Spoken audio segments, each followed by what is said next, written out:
Elon Musk cedeu às imposições da justiça brasileira para que o X voltasse ao Brasil. E isso foi interpretado como uma grande vitória das instituições nacionais diante do poder crescente das Big Techs no mundo. Depois das multas pagas e com um representante da plataforma devidamente indicado no país, o X está de volta e pode influenciar diretamente o segundo turno das eleições municipais. Não é segredo para ninguém que Musk tem relações com a extrema-direita. É um admirador de Donald Trump e que o algoritmo do X impulsiona, sim, conteúdos radicais e fanatizados. Muito além das eleições, o X também influencia diretamente os debates públicos, dando voz a figuras que atentam diretamente contra a democracia. Segunda-feira, 14 de outubro de 2024.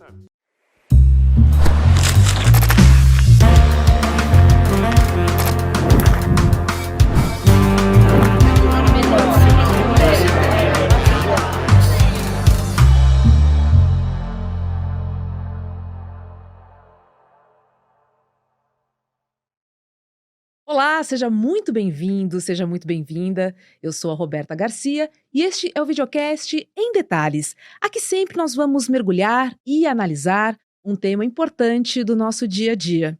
Hoje eu converso com o antropólogo e escritor, o Davi Nemer, sobre o retorno do X, o nosso velho e conhecido Twitter. Oi, Davi, obrigada por ter topado o nosso convite de participar do Em Detalhes. E vamos falar sobre o Twitter, né, que ficou 38 dias suspenso aqui no Brasil. Qual é a sua opinião sobre a decisão de Alexandre de Moraes de permitir o retorno do X no Brasil? E já emendo, você achava que o Twitter fosse voltar? Olá, Roberto. Olá, ouvintes da ICL. É um prazer imenso estar aqui. Bom, essa é a pergunta de $1 milhão que a gente não conseguia responder antes, né? Já que o Elon Musk, que é dono do X, é extremamente previsível, né? Principalmente da forma como ele dobrou a aposta diante das ações judiciais que vieram do STF pelo Alexandre de Moraes. Estava extremamente imprevisível. Mas se a gente fosse olhar, por exemplo, a importância do Brasil para o X, a gente poderia ter uma ideia de que realmente o Elon Musk ia ceder. E é importante deixar claro que o Brasil é muito mais importante para o X que o X para o Brasil. Eu digo isso porque o Brasil, em termos de população na plataforma, o brasileiro ocupa a 4ª posição. Só que o dado mais importante, né, de ocupação de plataformas é o quanto que essa população produz dados, que é justamente aí que as plataformas conseguem monetizar em cima de anúncios, enfim. Então, o Brasil sai de 4º lugar como a população mais presente na plataforma para 2º lugar que mais gera dados, né? Então, se o Twitter, essa plataforma, né, que virou o X, não tinha sua 2ª maior população de geração de dados, ou seja, afetaria bastante o modelo de negócio do Elon Musk. A gente sabe que o X é uma plataforma que só vem dando prejuízos, não dá lucro há um bom tempo, mas ao mesmo tempo o Elon Musk, com essa intenção de tornar a plataforma lucrativa, com certeza não tem como pensar torná-la lucrativa sem incluir os brasileiros. Então, essa marcha ré que ele deu, igual ele dá os foguetes dele, é um pouco previsível nesse sentido, pela importância do brasileiro para a sua plataforma. Entendo. Então, mesmo não monetizando, mesmo não ganhando dinheiro ainda, o mercado é super importante. O mercado brasileiro ainda é muito importante para o X. Agora, vamos lembrar também que existe todo um projeto político. E a posição do Elon Musk é muito clara em relação à direita e à extrema-direita. Vem eleições aqui no Brasil. Estamos aí prestes a encarar o segundo turno. Como é que você vê o papel da plataforma neste momento específico aqui no Brasil, hein? Olha, Roberto, antes de direcionar essa pergunta diretamente, eu acho que esse é um ponto importantíssimo que você falou, do porquê que o Elon Musk escolheu o Brasil dentre todas as suas batalhas, né? O Elon Musk, ele, por exemplo, removeu tweets demandados pelo governo indiano, Agora, por que não o Brasil? Ele tem dobrado a aposta no Brasil justamente porque ele tem um respaldo desses políticos da extrema-direita que precisam da plataforma X sem qualquer tipo, né, de moderação, porque ali eles conseguem divulgar suas teorias da conspiração, suas desinformações, e já que políticos da extrema-direita têm esse modus operandi, né, de distribuir muita desinformação, muita fake news. E o Elon Musk, né, o X, precisa desses políticos da extrema-direita porque são justamente eles que vão brecar qualquer tipo de regulação das redes sociais, ou seja, deixando ali a sua plataforma blindada. Ou seja, há uma cooperação ali, um interesse mútuo, né? E é por isso também que hoje a gente vê o Elon Musk sendo um dos cabos eleitorais da campanha do Trump, né? Presente, uma presença muito firme, tanto nas suas plataformas quanto fora, né? Agora, já sobre as segundas eleições, é um ponto interessante, porque o X volta no meio da campanha do segundo turno, né? Hoje, quando a gente se fala em segundo turno no Brasil, a gente está falando do segundo turno praticamente de São Paulo. As eleições de São Paulo, elas se nacionalizaram, porque é o grande centro, né, do país, e é esperado que esse segundo turno tomaria conta do debate nacional. Mas ao se falar do papel do Twitter, do X ali, não vejo um impacto muito grande. Por quê? Porque primeiro chega na metade, né, dessa campanha do segundo turno. Ali as bolhas já estão formadas, né, o algoritmo do Twitter ele é muito bom em fomentar as bolhas ideológicas, ou seja, a bolha da direita, a extrema-direita, da esquerda, progressistas. E quando essas bolhas se tocam, elas se tocam na confusão, ou seja, para arrumar treta, que a gente sabe que o Twitter é cheio de treta na plataforma. Então, como uma plataforma de informar, de tentar convencer o outro a votar em outro candidato, isso é muito difícil do Twitter conseguir. Aliás, está para sair ainda estudos que consigam comprovar de fato como que o engajamento das redes sociais se transforma em votos. Ainda não há algo tão explícito assim. É claro que a gente sabe que as redes sociais têm uma influência muito forte no debate público, na formação de narrativas, no compartilhamento de fake news, mas esse dado, né, direto entre rede social, engajamento e voto, ainda é difícil falar. De qualquer forma, não acho que o Twitter vai ter uma influência muito grande no segundo turno, porque, né, como eu falei, já chega na metade do caminho.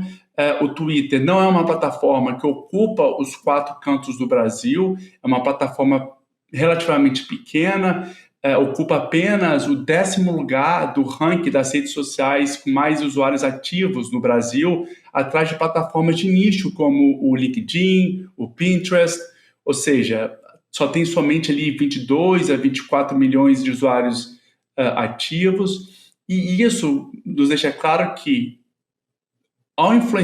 não consegue influenciar esse cidadão comum do Brasil, não chega no brasileiro comum, chega indiretamente, já que a imprensa reporta muito no que acontece ali dentro, né? Olha muito o que acontece nos Trending Topics, mas é uma influência indireta. Então, por isso que eu não vejo o Twitter tendo tanto influência assim no segundo turno. Se tiver, vai ser para reforçar essas bolhas ideológicas. Eu entendo quando você fala que não vê muita força no sentido de informar. Mas e no sentido de desinformar, Davi? Porque uma fake news plantada ali, por mais que você não tenha acesso à plataforma, essa informação chega rapidamente a quem não tem acesso às mídias digitais, por exemplo. Você não acha que para desinformação o Twitter funcionaria muito bem para esse segundo turno? Funciona, mas funciona de uma forma geral, né? Ou seja, e por ser no segundo turno, vai desinformar sobre o segundo turno, sim. Os dados, né, estudos já mostram que uma desinformação ela viaja 6 vezes mais rápido do que a sua própria comprovação, ou seja, é muito mais fácil e rápido você destruir uma reputação do que você reconstruir. Parece um dado óbvio, mas já tem comprovação de quanto rápido, quanto mais destrutivo é uma desinformação, 6 vezes mais rápido, mais amplamente e mais rápido. Então, novamente, tem essa influência, sim.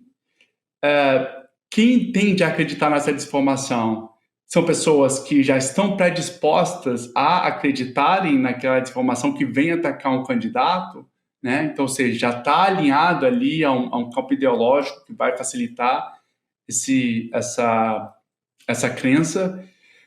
Mas, novamente, assim, é difícil falar exatamente como que se traduz em voto. Mas, novamente, tem muita influência, sim. Agora, é difícil quantificar isso. Davi, queria ampliar um pouco o nosso debate e falar sobre as plataformas digitais versus a democracia. Claramente, sem uma regulamentação, em nome da liberdade de expressão, todo mundo escreve o que quer, sem comprovação, as plataformas se eximem de qualquer responsabilidade e a democracia está em risco, na verdade, né? Enquanto nada for feito, nenhum olhar mais atencioso for dado, como requer, né? O digital, o meio digital. Na sua opinião, por que está demorando tanto essa regulamentação das plataformas digitais? Sendo mais direta, você acha que a pressão das Big Techs é tão grande, que esse assunto foi deixado de lado lá em Brasília? Olha, Roberta, uma questão muito importante debater isso, porque hoje nós estamos falando das plataformas, ou das empresas, ou da indústria mais influente do mundo e mais poderosa do mundo, né? E elas aproveitam de um vácuo de políticas públicas, onde que esse vácuo permite elas a fazer o que quiser, já que não tem regulamentação própria para definir o que é permitido, o que não é permitido, quais são suas responsabilidades. Aí é muito fácil você prosperar e ser, né, ser a empresa mais rica do mundo sem qualquer tipo de responsabilidade. Tem uma resistência muito grande, principalmente quando a gente fala dos primórdios da internet, né? O Brasil, por exemplo, foi um país que passou uma lei sobre a internet, um dos primeiros países a passar uma lei sobre a internet, que foi o Marco Civil da Internet, ali em 2013 e 2014.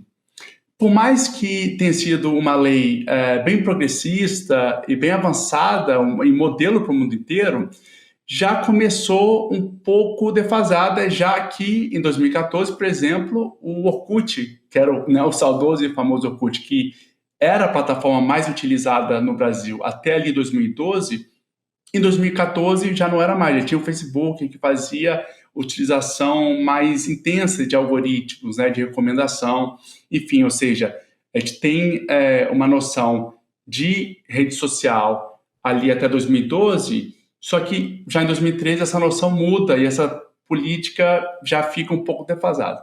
Enfim, começou muita coisa, né, de 2014 para cá, 10 anos depois, muita coisa mudou, nós temos algoritmos extremamente poderosos, computadores, né, com poder computacional muito mais avançado que computadores antigamente, ou seja, há a possibilidade de análise de dados muito rápido e muito poderoso, enfim. Inteligência artificial, né? Nós temos hoje os modelos extremamente poderosos também e não temos qualquer tipo de regulação que toque especificamente nesses novos avanços que já estão aí há 10 anos.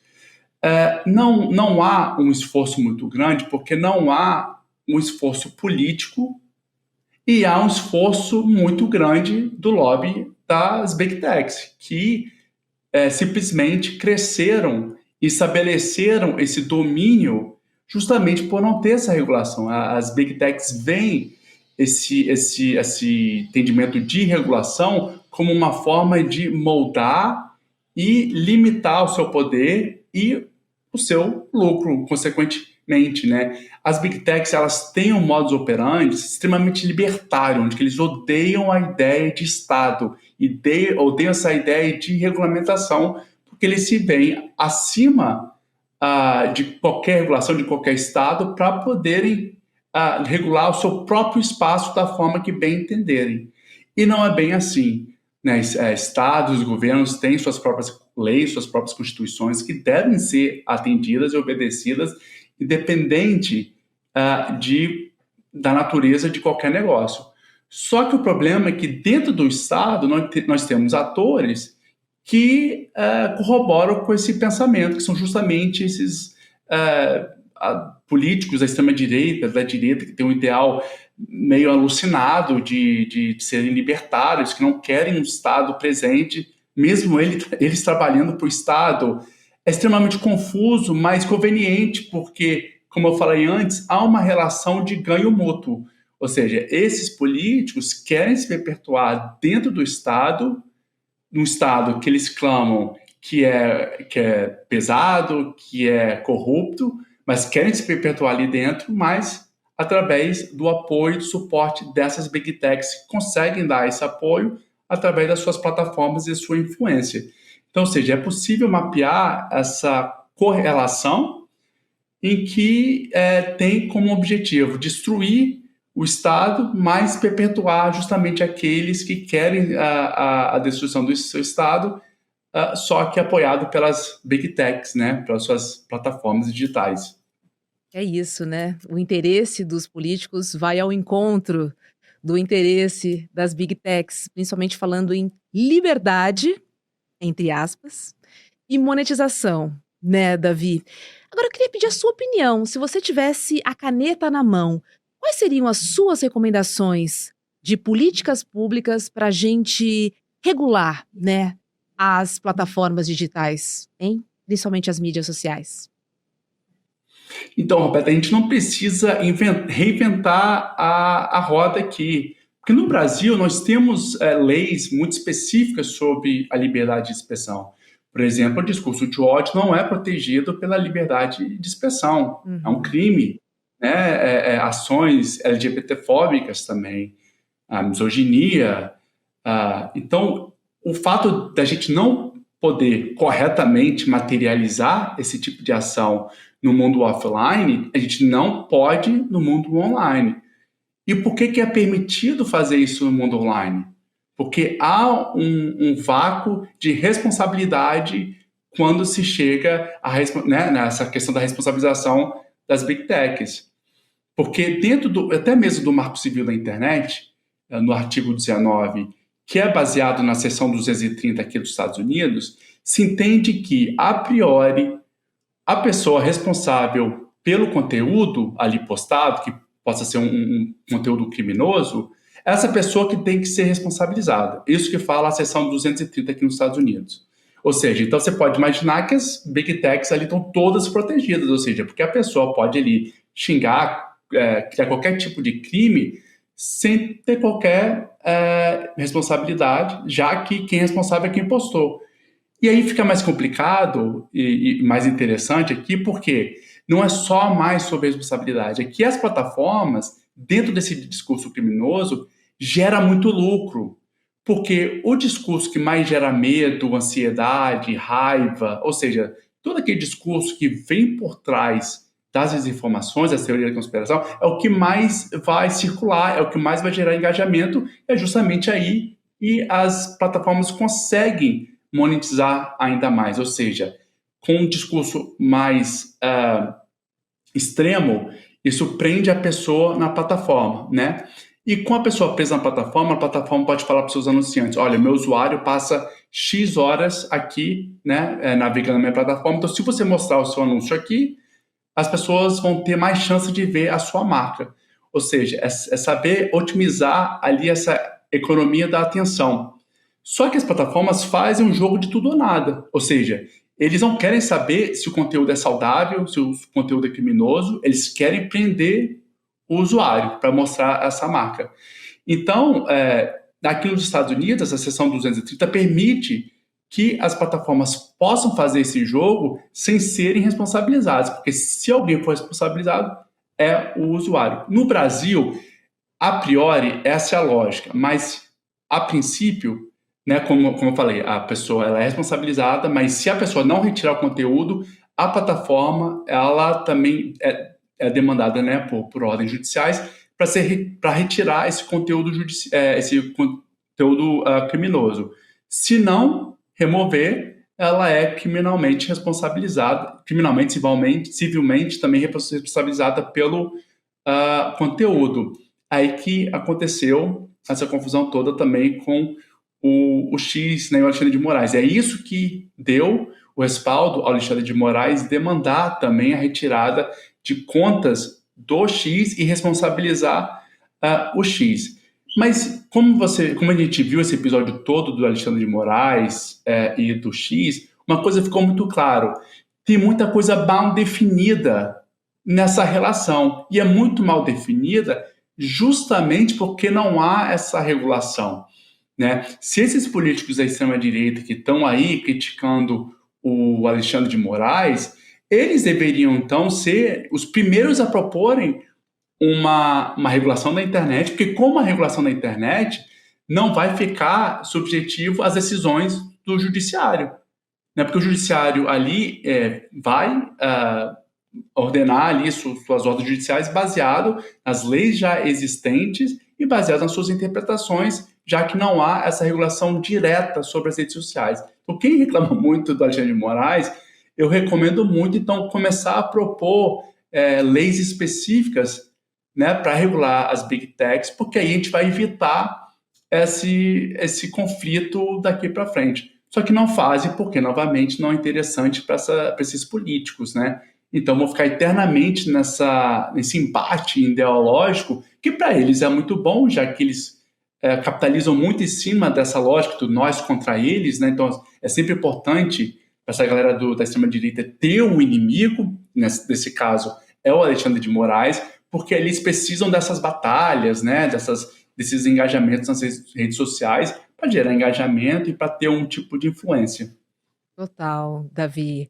Assim, para mim, existem coisas muito urgentes, né, a serem olhadas. Impulsionamento de conteúdos de ódio, né, de crimes, que são crimes na vida real e que também são crimes no universo digital.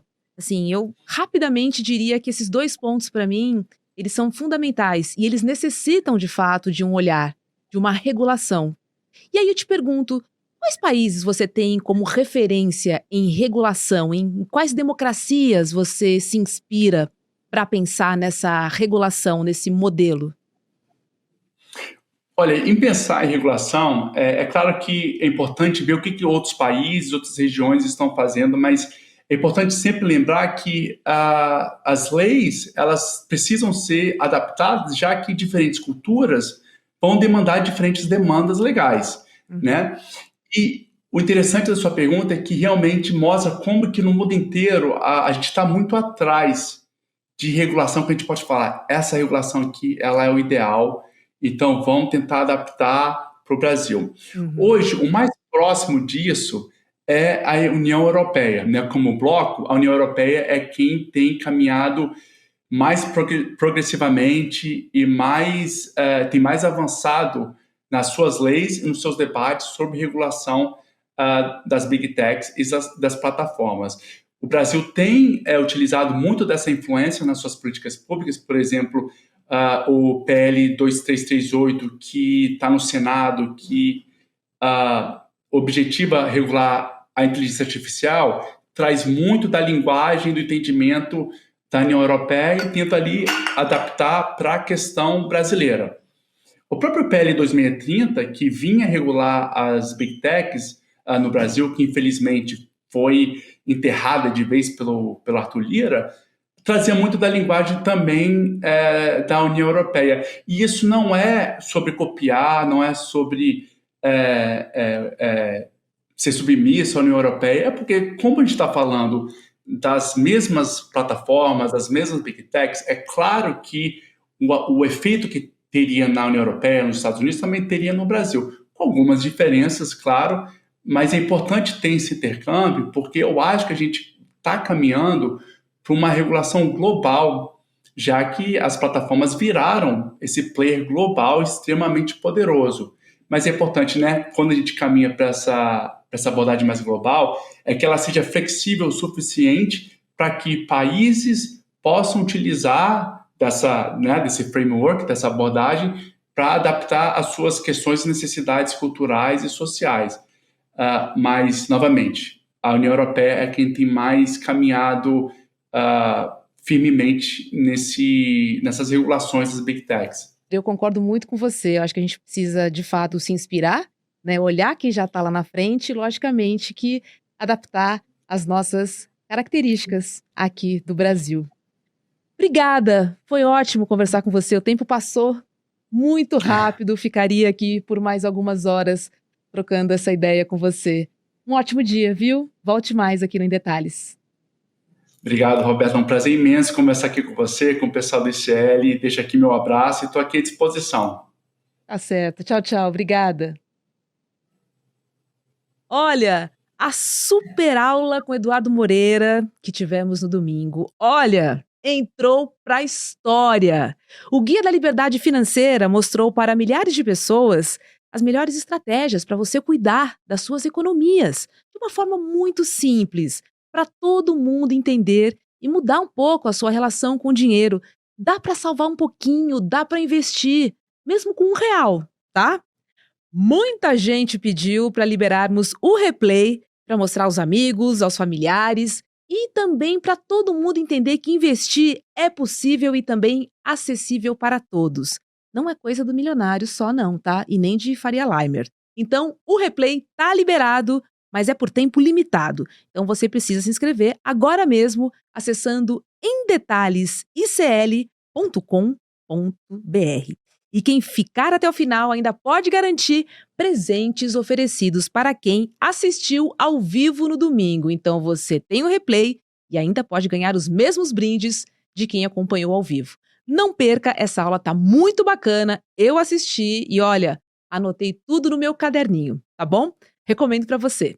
Olha, o Em Detalhe de hoje fica por aqui. Para você que nos acompanha pelo YouTube, agora é hora de ICL Mercado e Investimentos com Débora Maganha e André Campedelli. Encontro você aqui no ICL a qualquer momento na nossa programação. Até mais! Tem algumas aulas que acabam virando referência, viram marcos em determinado assunto. E a gente deu uma aula que as pessoas classificaram como um divisor de águas nesse assunto, educação financeira. Um passo a passo, simples e prático, que mostrou para todo mundo o que fazer para caminhar para esse equilíbrio da vida financeira. As pessoas ficaram encantadas e muita gente pediu para poder assistir de novo, para fazer anotações e para poder convidar outras pessoas para assistir também. Se você não assistiu essa aula ou quer assistir de novo, uma notícia maravilhosa. A gente liberou o replay, mas liberou por pouquíssimo tempo. E no final da aula, todos os presentes que a gente preparou para quem assistir vão estar lá. Para você também que vai assistir o replay, tá bom? Corre lá, antes que saia do ar.